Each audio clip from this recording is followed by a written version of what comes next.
2020년 한국의 여름에는 역사상 가장 긴 장마가 이어졌습니다. 길었던 장마는 홍수와 범람뿐만이 아니라 농작물 흉작 등과 같은 사회적 문제를 만들며 많은 이들의 삶에 고통을 주었습니다. 그런데 이러한 장마가 사실은 우리나라에서 3,000km나 떨어진 시베리아에 의해서 발생했다는 사실을 여러분은 알고 계신가요? 인간이 거주할 수 있는 가장 추운 지역 가운데 하나인 영구 동토층 시베리아.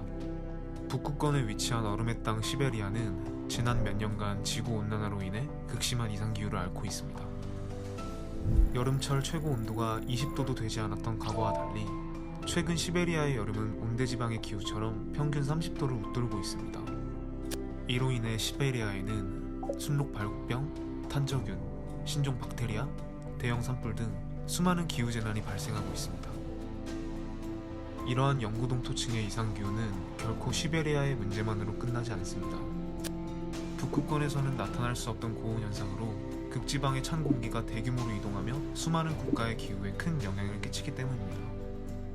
2020년 여름, 한국 역사상 가장 길었던 장마 역시 이러한 현상으로 인해서 발생했던 것입니다. 그러나 무엇보다 위험한 것은 영구 동토층이 녹아 붕괴하면 그 자체로 지구온난화를 가속화하는 위험한 촉매제가 된다는 점입니다. 수만 년의 시간 동안 영구 동토층의 거대한 얼음에는 엄청난 양의 탄소가 저장되어 왔습니다. 얼음이 녹으면 자연스레 갇혀있던 탄소가 대거 방출되면서 온실효과를 만들어냅니다. 영구 동토층에 묻혀있는 탄소량은 약 1600기가톤으로 지구대기의 2배로 계측되기에 그것이 만들어낼 온실효과는 종말에 가까운 위협을 안겨줄지 모릅니다. 이처럼 지구 온도가 1도만 올라가도 더는 돌이킬 수 없는 상황이 될 것으로 예상되는 가운데 인류는 여전히 너무나 큰 위험을 향해 나아가고 있습니다.